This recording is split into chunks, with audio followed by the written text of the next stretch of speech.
Let me tell you exactly what happened. No build-up, no teasing. A Filipino nurse from a fishing village in the Philippines walked into a hospital room in New York City in 1991. She was randomly assigned. She did not choose the patient. The agency chose for her. So that patient times, Huguette Clark times, was worth times $400 million. Over the next 20 years, that nurse received times $31 million in gifts times while the woman was still alive. And when Huguette died at 104, she left the nurse an additional times $30 million times in her will and left her own family times absolutely nothing. 19 relatives went to war. Now here is the part nobody tells you, and it is the reason this story will stay with you long after this video ends. Nobody in that courtroom, not the lawyers, not the judge, not the journalist who covered it, could answer the one question that mattered most. I am going to show you exactly what that question was, and I want you to answer it in the comments when we get there. Stay with me. So before we go any further, who was Huguette Clark? Because here is the thing that makes this story genuinely strange. She was one of the wealthiest women in America, and almost nobody alive today has heard her name. Her father times, William Andrews Clark times, was a copper mining tycoon in the 1800s, US senator, owner of railroads, banks and mines across the American West. His fortune in today's money would be worth billions. Huguette was born in Paris in 1906. She grew up surrounded by Renoir paintings, rare violins, Japanese dolls, and properties that would embarrass most five-star hotels. She was talented. She painted seriously, she played violin, she had everything. And then slowly she disappeared. Not overnight, not dramatically. Year by year she pulled further back from the world until one day she simply stopped leaving her room altogether. Here is what will genuinely confuse you. She was not sick, she was not broke, nobody was keeping her anywhere against her will.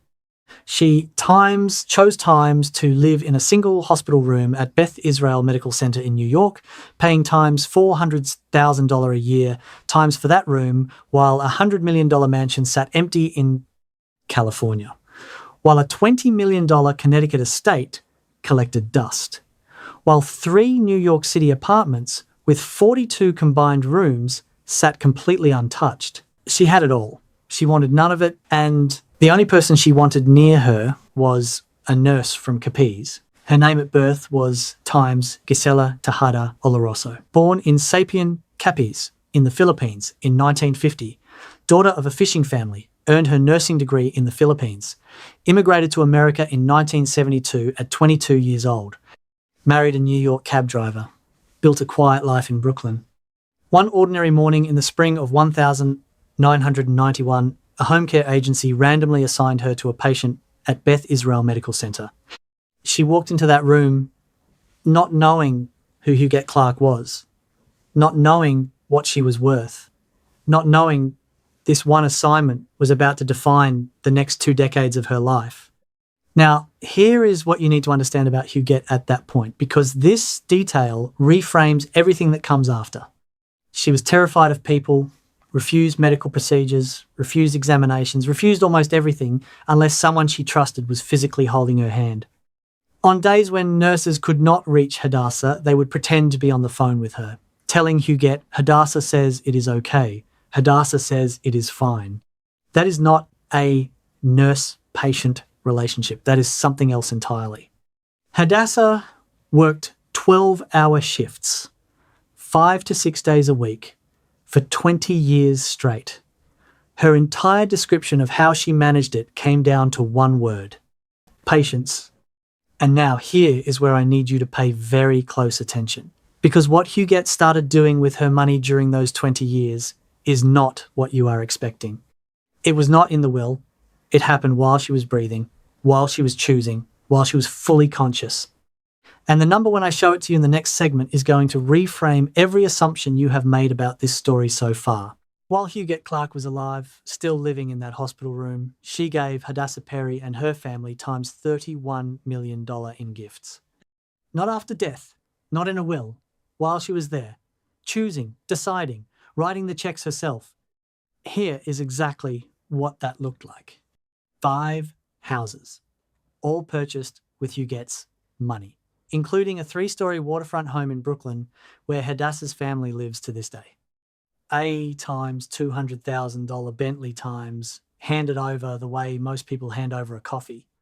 Jewelry, rare dolls, and times Stradivarius violin times the kind of instrument that lives in museums given to a nurse from a fishing village in Capiz. All of this on top of an annual nursing salary of $131,000. Now, Huguette dies in May 2011.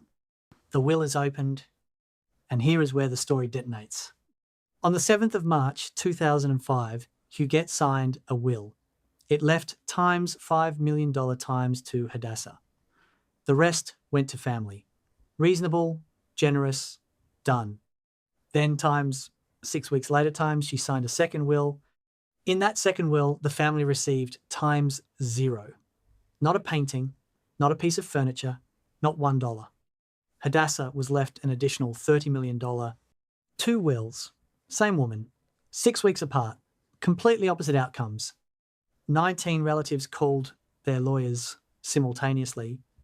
And what they uncovered when they started digging this is where it gets genuinely dark and genuinely complicated, because both sides of this argument are hard to dismiss. You need to hear both before you decide what you think.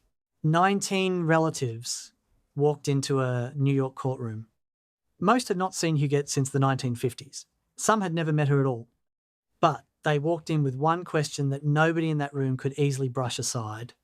How does a woman living completely alone, cut off from the world, seeing almost nobody sign a will, giving her family everything, and then 6 weeks later sign another will, cutting every single one of them out forever? Their answer: she did not do it freely. They argued Huguette was manipulated, wealthy beyond imagination, deeply isolated, completely dependent on the handful of people who controlled, who could see her and what she was told. And that those people had used that access for personal gain. Their court filing described alleged deceit, undue influence, and exploitation of a very elderly woman at the hands of professionals who took control of her life, cut her off from family, and ultimately stripped her of her free will and millions of dollars. The accusations reached beyond Hadassah to the attorney who drafted the second will and the accountant who managed her finances. Total allegedly improper transfers across all parties times $44 million. Now here is the other side, and it carries equal weight. Multiple witnesses, Huguette's goddaughter, her personal assistant, her medical team, testified under oath that she was mentally sharp, fully aware, deliberate, that she had told multiple people across multiple years she wanted nothing going to relatives she had not seen in half a century. Not confused, not manipulated, just done with them. A Pulitzer Prize-winning NBC News journalist who spent years on this case described the central tension perfectly. 2 completely credible versions of the same woman. 2 completely opposite explanations for the same 20 years. And then 2013, the settlement. Here is how the money moved when it was over. Hadassah Peri, 20 years, 12-hour shifts. The woman Huguette trusted above everyone received times nothing times from the will. Every dollar designated for her in that second will gone. She also agreed to times pay back $5 million times to the estate. The 19 relatives who had not seen Huguette since the Eisenhower era walked away with times. $34.5 million times between them. The lawyers collected times $11.5 million times in fees. The bulk of the remaining fortune went to charity and arts foundations through a press agent because she never once spoke publicly herself. Hadassah's only response to all of it was this: I saw Madame Clark virtually every day for 20 years. I was her nurse, but also her close friend. I loved her very much. I am profoundly sad at her passing and eternally grateful for her generosity. Then silence. No interviews, no book, no television, nothing. To this day, and that silence, more than the money, more than the mansions, more than the courtroom, is what I keep coming back to. Because here is the question. The settlement closed financially, but never answered. Was Hadassah Peri the most devoted caregiver in modern American history? A woman from a fishing village in Capiz who gave the best years of her life to someone the whole world had forgotten and was simply loved back in the most dramatic way possible? Or was something far more calculated happening behind that hospital room door for 20 years? Nobody proved it either way. And that is why I am asking you right now.